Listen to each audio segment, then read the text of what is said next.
If you like combo decks where you can freestyle, then this deck is for you.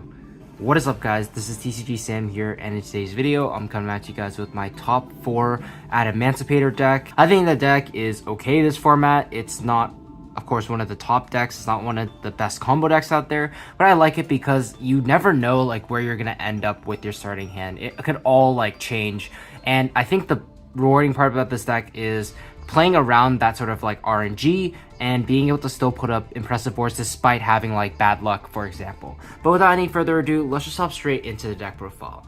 We're gonna start things off, of course, with 3 copies of Adamancipator Researcher. So just in general, as a quick refresher, Adamancipator, like tuners, they can excavate the top 5 cards of your deck and then special summon 1 level 4 or lower non-tutor rock monster out of the ones you excavate. So that gets you to your synchro place and helps you climb up link plays as well. They all have some sort of extension effect as well. This one is the best one because all you need to control is a rock monster to summon it. The next one is Adamemancipator Seeker, so same effect as Researcher, except this time now you have to control an Adamemancipator monster in order to extend with it, so it's a little bit worse than Researcher. Then finally, Analyzer. It's level 4, and its effect is great going second, but it doesn't do anything going first because if only your opponent controls a monster, then you can special summon it. But going first is not going to come up. But you definitely need all of them because these are your main play starters. Just being able to excavate the top cards of your deck to be able to summon out non-tuner rock monsters to climb up, gain advantage. So definitely have to play multiple copies of them. So for the non-tuner rock monsters that you're going to summon, the first one is Doki Doki. This one is probably my favorite one. What Doki Doki does is it lets you discard a rock monster and special summon one from the deck with the same type and attribute. So essentially that means if you have a handful of like cloggy rock monsters that you can't get onto the board, you can just discard it and summon one from your deck. There are a lot of good like level 2 earth rock monsters, level 4 earth rock monsters in this deck, so you'll always have this live, and it's a level 2 as well, which works really great with like the other leveling in this deck. Essentially you want level 2s and level 4s to make your synchro plays because those are where your best synchros are. Next up is 3 copies of Quake Supplier. So Quake Supplier is a decent extender in hand. If you rock monster you control sent to the grave through link summoning or synchro summoning, you can special summon it, and when it's special summoned either by its own effect or off of an Adamancipator effect, you get to add a Quake card from your deck to your hand, so it keeps your hand advantage up and it's just a great extender. Perhaps like the best non-tuner rock monster though is Quake Guardian. Essentially his effect is pretty simple. You can just tribute it to negate and destroy a monster effect your opponent controls. This helps you play around hand traps, so if you summon this out early with one of your Adamancipator tuners, you can just keep it on board while you combo, so you can't ever get Nibiru, for example, which by Nibiru isn't really a problem for this deck even though you spam out a bunch of monsters on the board. If it stays until the end of the turn, however, by revealing a rock monster in hand, you can keep it on board, and it's a really great interruption on your opponent's turn. Essentially, think of it like a Siphon Gear Gamma that you can activate anytime, and we all know how powerful that card is. So definitely want to max out on this. There are other Quake monsters like the Spell Negate, the Trap Negate. I personally don't like those too much. You can end up siding them, but in this build specifically, you don't have a good way to search them aside from Quake Supplier. So I think for now, I feel like the 3 Guardian. And then probably my least favorite rock is 3 Katorthin, the Hidden Gem of the Seafront. So what this does is you can discard this card in hand to normal summon a earth or water monster in addition to your normal summoner set. And if it's in the grave while you control a water and earth monster, you can summon it back, but banish it when it leaves the field. So the reason I don't like this is because it doesn't really do anything when it's summoned out onto the field like the other 3, like Doki Doki and the 2 Quake Mirrors. So it doesn't really do anything if you hit this off of like one of your tuners, and there aren't a plethora of water monsters in your extra deck and main deck, so its graveyard effect sometimes comes up, sometimes doesn't. A lot of times it's just like a good rock you want to hit, so you just don't whiff off of your Adamancipator monsters. You could definitely cut this down to 2 and play a second copy of Dragonite. Dragonite I found was really good today, just being able to summon it and get a free draw. But also being level 4 is huge because that makes your rank 4 plays live, that makes your higher like level synchro plays live. You can make 6s and 8s more consistently, and those are just better. So I think in the future I'd probably just cut this down to 2 and play 2 Dragonite. However, I do think you still want to play this just because it's like decent in hand, whereas like this doesn't do anything in hand. Like it's probably one of the worst draws in your deck to have in your hand. But yeah, that's going to do it for the non-tuner rock monsters. We're playing 13 total. We want the best chance to not miss with the Adamancipator tuners, because if you miss, it's really bad. You're rarely going to be able to extend past it unless your hand is already great. So for that reason, you want to max out on those non-tuner rocks as much as possible. And then for the complementary engine, we are playing the super heavy samurai stuff. This is absolutely insane in this deck because you don't need spells and traps to actually play. And the super heavy samurais just do so much for this deck. So we're playing 3 motorbike, 3 Wakaushi, and then 1 big Benkei, 1 Soul Guy booster. So a very small and compact super heavy samurai engine.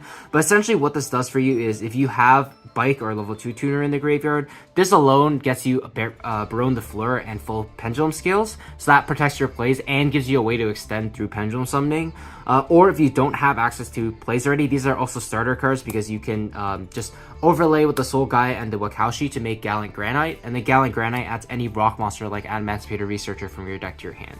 So definitely want to play these cards. I guess the bad thing about it is your side decking is going to be a little awkward because if you want to put in spells and traps, you're going to have to side out this engine pretty much completely, otherwise risk having like dead draws with your spells and traps. So that was the one thing I didn't like about this engine, but it's just too powerful not to play. Good going first, good going second. Your opponent's probably always going to negate stuff like this, but if they don't, then you're always getting like a Baronne or a rank 4 out of it and pendulum skills, which is just really strong.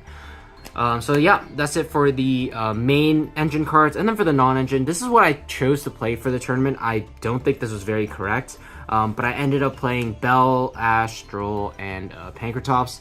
So my reasoning was Ash, of course, is pretty standard. Bell I thought was good against most decks aside from like Kashtira, so I decided to put that in. I thought Droll was pretty solid across the board. And Pankratops is just, I didn't know what to put in as like the 40th card, so I just put this in. It could just be another hand trap, and these could just be like board breakers like Kurikara, Kaijus, and stuff. You don't have to play this lineup exactly, but this is just what I played today. The only thing is, like, I wish I could have played like cards like Dark Ruler and stuff in the main, but it just conflicts with the super heavy samurai stuff, so I decided not to play any spells and traps in the main deck and allocate that to the side deck instead. But like I mentioned, side decking was a little bit awkward for me today. I had to sacrifice like the super heavy samurai engine a couple of times just to put in back row cards, so it is what it is. But yeah, it's still a very powerful main deck, and you're probably not going to run into cards that require you to have spells and traps in game 1 at least. So moving on to the extra deck, we are playing 1 copy of Risen Raptight. So Raptight is the best level 6 synchro in this deck.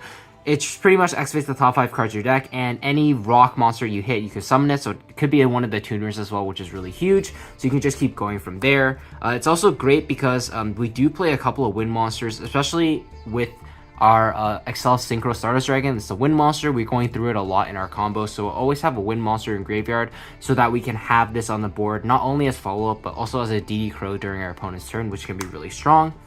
Next up is Adamancipator Risen Dragonite. So Dragonite is great because this is a way you out like a lot of things. It doesn't target, and when it bounces cards back to hand, that's really strong against cards that can't be targeted or destroyed, for example.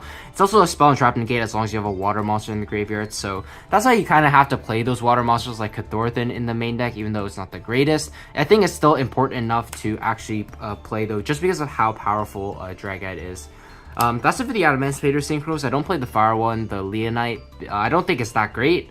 You can only hit Adamancipator cards, and you have 10 in the deck, and a couple of them aren't even good in hand, so I just decided we don't want to play that, and I played another level 6 instead. For the other Synchro monsters, we play 1 Herald Lady Arclight. This is pretty easy to make. You always want a level 4 because you have a lot of level 2 tuners, and you have cards like Doki Doki and Cathorthan that are level 2 non-tuners. So you can just make this as an Omni-Negate early on in your combo to protect yourself against hand traps. But also just ending on this is great because just against some decks, it's very difficult for them to actually out the macro-like effect. The only bad thing is, yeah, your opponent can just run it over pretty easily. We don't really have a good way to protect it, unfortunately.